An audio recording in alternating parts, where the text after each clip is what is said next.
Sylvester and the Magic Pebble, written and illustrated by William Steig. Sylvester Duncan lived with his mother and father at Acorn Road in Oatsdale. One of his hobbies was collecting pebbles of unusual shape and color. On a rainy Saturday during vacation, he found a quite extraordinary one. It was flaming red, shiny, and perfectly round like a marble. As he was studying this remarkable pebble, he began to shiver, probably from excitement, and the rain felt cold on his back. "I wish it would stop raining," he said. To his great surprise, the rain stopped. It didn't stop gradually as rains usually do. It ceased. The drops vanished, and the sun was shining as if rain had never existed. In all his young life, Sylvester had never had a wish gratified so quickly. It struck him that magic must be at work, and he guessed that the magic must be in the remarkable-looking red pebble, where indeed it was. To make a test, he put the pebble on the ground and said, "I wish it would rain again." Nothing happened.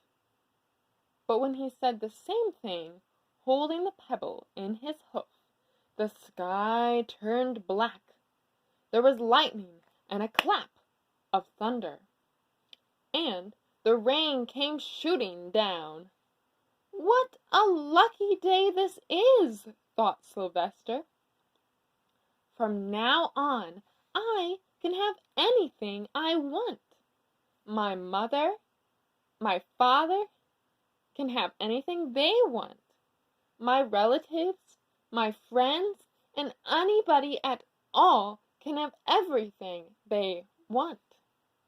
He wished the sunshine back in the sky, and he wished a wart on his left hind fetlock would disappear, and it did.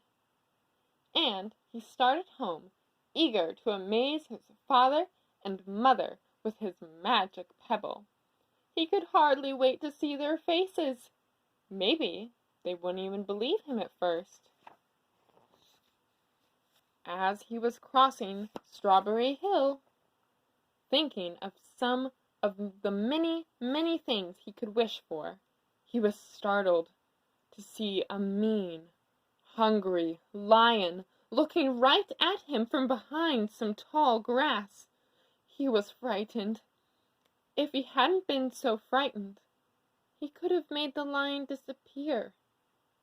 Or he could have wished himself safe at home with his mother and father. He could have wished the lion could turn into a butterfly, or a daisy, or a gnat. He could have wished many things, but he panicked and couldn't think carefully. I wish I were a rock," he said, and he became a rock. The lion came bounding over, sniffed the rock 100 times, walked around it, and went away confused, perplexed, puzzled, and bewildered. "I saw that little donkey as clear as day. Maybe I'm going crazy," he muttered. And there was Sylvester, a rock on Strawberry Hill, with the magic pebble lying right beside him on the ground, and he was unable to pick it up. "Oh, how I wish I were myself again," he thought, but nothing happened. He had to be touching the pebble to make the magic work, but there was nothing he could do about it. His thoughts began to race like mad. He was scared and worried. Being helpless, he felt hopeless. He imagined all the possibilities, and eventually he realized that his only chance of becoming himself again was for someone to find the red pebble and to wish that the rock next to it be a donkey. Someone would surely find the red pebble. It was so bright and shiny. But what on earth would make them wish that a rock were a donkey? The chance was 1 in a billion at best. Sylvester fell asleep. What else could he do? Night came with many stars. Meanwhile, back at home, Mr. and Mrs. Duncan paced the floor, frantic with worry. Sylvester had never come home later than dinner time. Where could he be? They stayed up all night, wondering what had happened, expecting that Sylvester would surely turn up by morning. But he didn't, of course. Mrs. Duncan cried a lot, and Mr. Duncan did his best to soothe her. Both longed to have their dear son with them. I will never scold Sylvester as long as I live," said Mrs. Duncan, "no matter what he does." At dawn they went about inquiring of all the neighbors. They talked up all the children, the puppies, the kittens, the colt, the piglets. No one had seen Sylvester since the day before yesterday. They went to the police. The police could not find their child.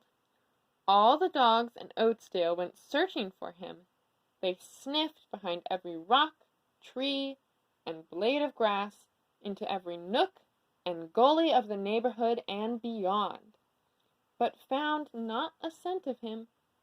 They sniffed the rock on Strawberry Hill, but it smelled like a rock. It didn't smell like Sylvester.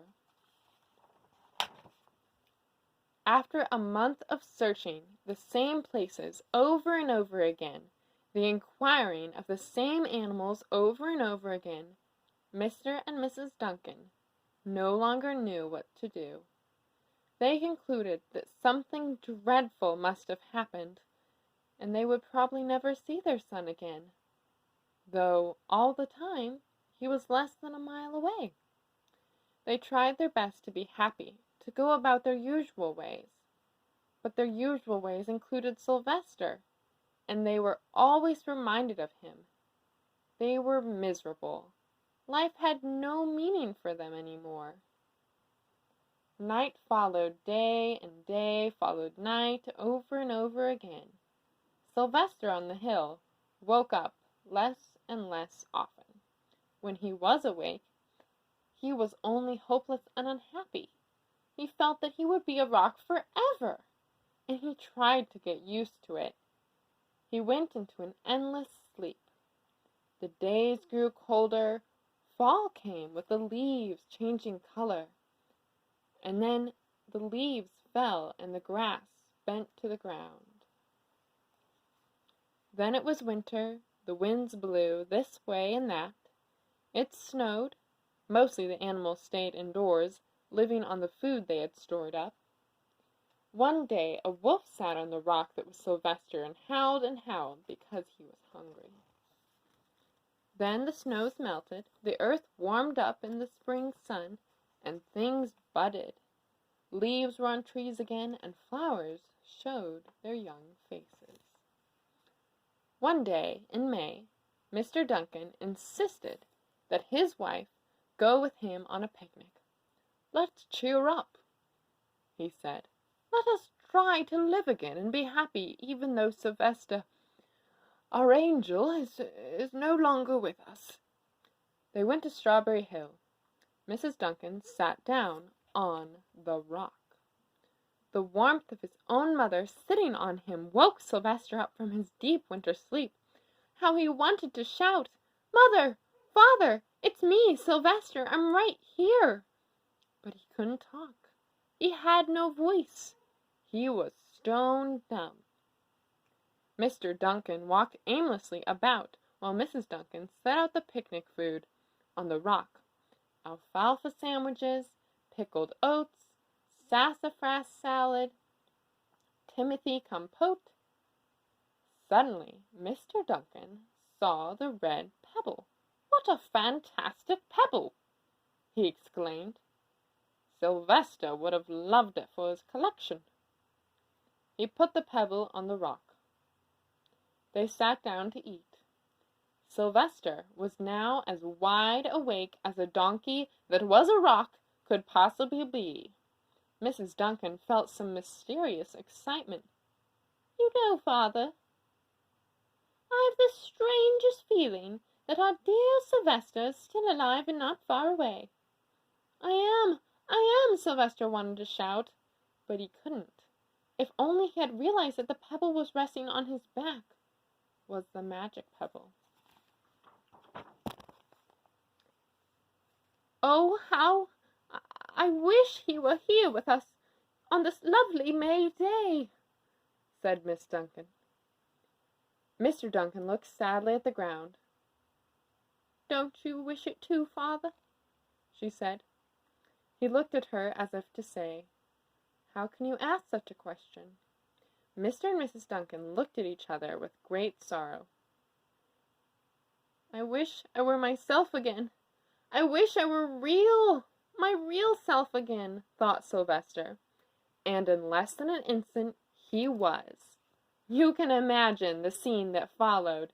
The embraces, the kisses, the questions, the answers, the loving looks, and fond exclamations. When they had eventually calmed down for a bit, and had gotten home, Mr. Duncan put the magic pebble in an iron safe.